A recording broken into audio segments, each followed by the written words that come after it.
Islam kepada pedagang Gujarat. Dan setelah itu Sultan Mehmed Ekelebi itu mengetahui bahwa di Jawa itu ada dua kerajaan Hindu. Yang pertama ada kerajaan Majapahit dan yang kedua ada kerajaan Pajajaran. Dan setelah mengetahui itu, Sultan Mehmed Ekelebi itu mengirimkan surat kepada pembesar-pembesar Afrika Utara dan Timur Tengah.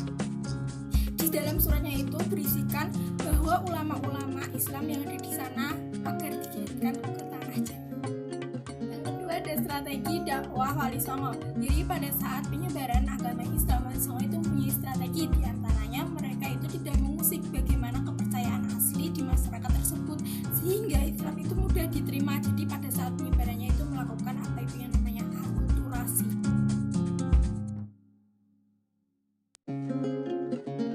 Selanjutnya saya akan menjelaskan mengenai tokoh-tokoh Wali Songo. Yang pertama itu ada Sunan Gresik. Nama asli dari Sunan Gresik itu adalah Maulana Malik Ibrahim.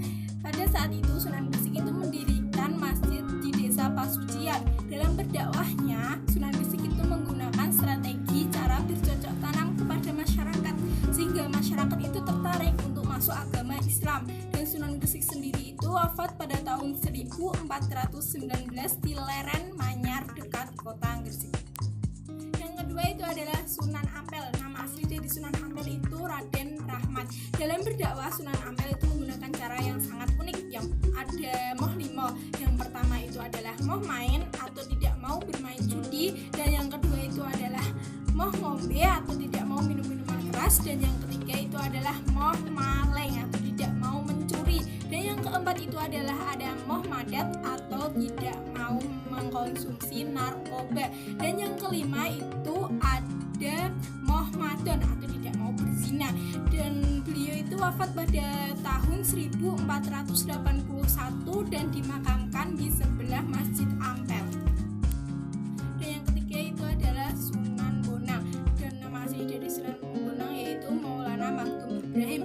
Beliau dalam berdakwah menggunakan seni musik atau kesenian lainnya. Beliau mempelajari alat-alat musik seperti gamelan, rebab, dan bonang. Beliau wafat pada tahun 1525 dan dimakamkan di Tuban.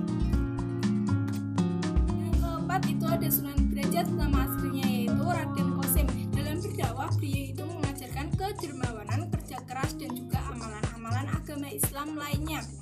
Beliau itu wafat pada tahun 1522 dan dimakamkan di Derajat. Yang kelima itu adalah Sunan Kudus, yaitu nama aslinya Raden Ja'far Sodik. Peninggalan yang saat ini masih ada yaitu Masjid Menara Kudus yang terletak di Loram. Pada saat itu beliau itu mendapatkan julukan yaitu Wali Al-Ilmi, yang artinya orang yang berilmu luas, dan beliau itu wafat pada tanggal 5 Mei 1550.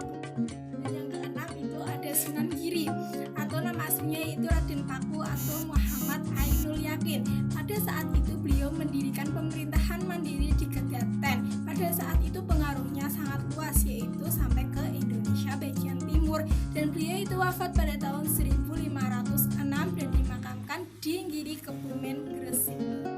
Dan yang ketujuh ada Sunan Kalijogo, yaitu nama aslinya Raden Said.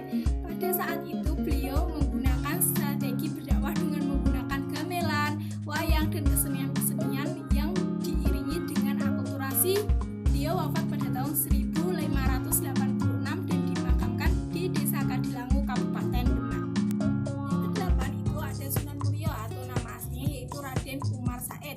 Dan Raden Umar Said ini merupakan anak dari Sunan Kalijogo, sehingga dalam berdakwahnya Raden Umar Said itu menggunakan strategi seperti Sunan Kalijogo, yaitu menggabungkan kebudayaan dengan agama Islam. Dan beliau itu wafat pada tahun 1551 dan dimakamkan di Kota Muria. Yang kesembilan itu ada Sunan Gunung Jati. Sunan Gunung Jati itu nama aslinya yaitu Syarif Hidayatullah. Beliau di Cirebon mendirikan pondok pesantren untuk menyebarkan agama Islam.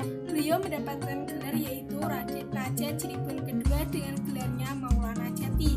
Beliau wafat pada tahun 1568 dan dimakamkan di Gunung Jati. Semoga bermanfaat. Sekian dari saya. Wassalamualaikum warahmatullahi wabarakatuh. Sampai jumpa di selanjutnya ya teman-teman. Dadah.